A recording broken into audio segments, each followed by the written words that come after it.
Sa ating vlog ngayon, ating tatalakayin ang kapanapanabik na mundo ng mga barkong pandigma mula sa iba't ibang mga bansa. Ito ay isang mahalagang paksa na nag-uugnay at nagpapakita ng natatanging kakayahan at teknolohiya ng bawat bansa sa aspeto ng militar. Ang JS Azumo DDH-183 ay isang helicopter carrier na, noong 2022, ay ginagawang isang light aircraft carrier.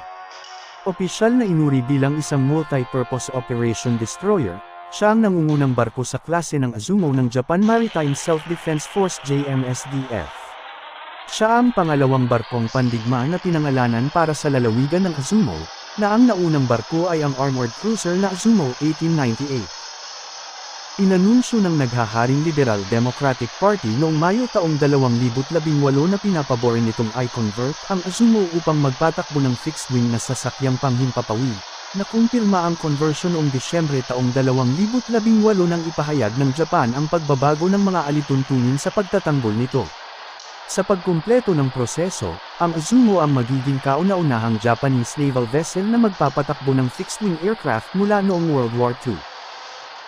Ang barko ay maaaring magdala ng hanggang 28 sasakyang panghimpapawid, o 14 na mas malalaking sasakyang panghimpapawid.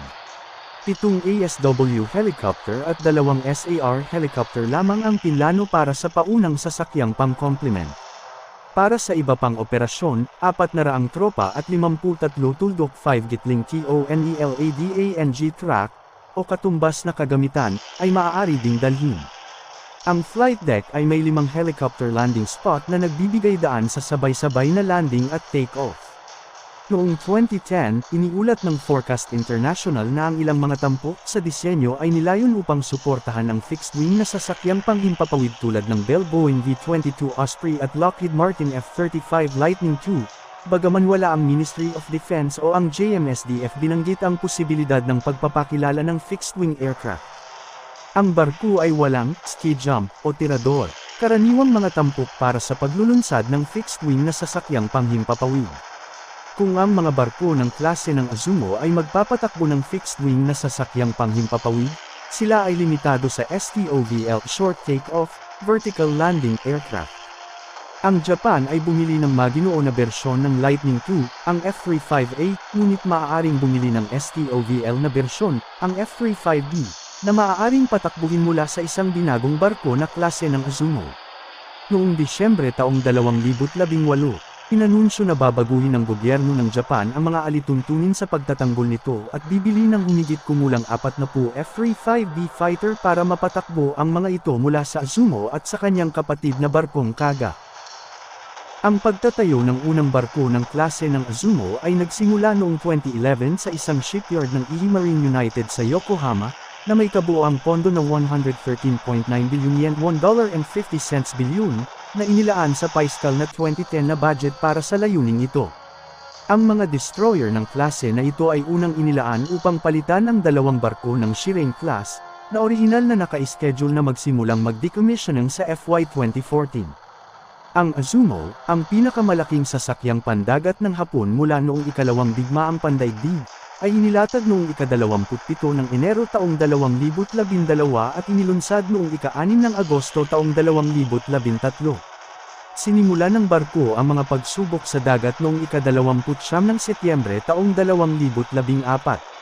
Ang barko ay kinomisyon noong ika-25 ng Marso taong 2015. Ang barko ay kasing laki ng isang Japanese carrier noong ikalawang digmaang pandaigdig panahon. Ang Azumo ay tinatawag na isang destroyer dahil ipinagbabawal ng konstitusyon ng Hapon ang pagkuha ng mga nakakasakit na armas, ngunit ang sasakyang dagat ay nagpapahintulot sa Japan na magproyekto ng kapangyarihang militar ng higit pa sa teritoryo nito. Inatasan sa Yokosuka Port sa Japan noong Marso taong 2015, naging operational ang Azumo sa tamang oras upang makilahok sa isang major disaster drill noong Agosto taong 2015 na isinagawa sa Tokyo, kasama ang malaking patrol vessel ng Japan Coast Guard na Izu. Ang dalawang sasakyang dagat ay kumilos bilang mga istasyon ng pagtanggap ng casualty at triage sa panahon ng ehersisyo. Noong Mayo taong 2017, na-deploy si Azumo upang i-escort ang USNS Richard E. Byrd, isang US supply vessel, sa lugar sa labas ng Shikoku. Ang misyon ni Richard E. Byrd ay mag-refuel ng isa pang barkong pandigma ng US na nagtatanggol laban sa mga missile ng North Korea. Ito ang kauna-unahang pagkakataong nag-deploy ng Japanese vessel para i-escort ang isang barko ng US mula nang ipatupad ang batas sa seguridad noong Marso taong 2016. Isang maliit na protesta ang naganap sa Yokosuka pagkatapos ng pag-alis ni Izumo, sa ilalim ng paniniwalang ang deployment ng isang aircraft carrier ay isang paglabag sa Japan's patakarang pandepensa lamang. Ang maninira na si Sassanimi ay sumali rin sa misyon. Noong 2020, sinimulan ng Izumo ang conversion upang magpatakbo ng F-35B fighter aircraft. Ang mga gawaing conversion ay dapat magpatuloy sa dalawang yugto, kung saan ang una ay palakasin ang heat resistance ng deck at i-install ang power supply equipment upang paganahin ang pag-alis at pagdating ng F-35B. Ang pagsasaayos upang baguhin ang hugis ng bow sa isang quadrangle para sa ligtas na operasyon ng F-35B at ang pagpapanatili ng mga interior compartment ay naka-schedule na isasagawa sa ikalawang yugto, simula sa katapusan ng 2024. Walang mga planong umiiral upang i-install isang tirador o isang sloping runway. Noong Setyembre taong 2021, sumali si J.S. Izumo sa British aircraft carrier na si HMS Queen Elizabeth at iba pang mga sasakyang pandagat para sa mga ehersisyo sa Pasipiko.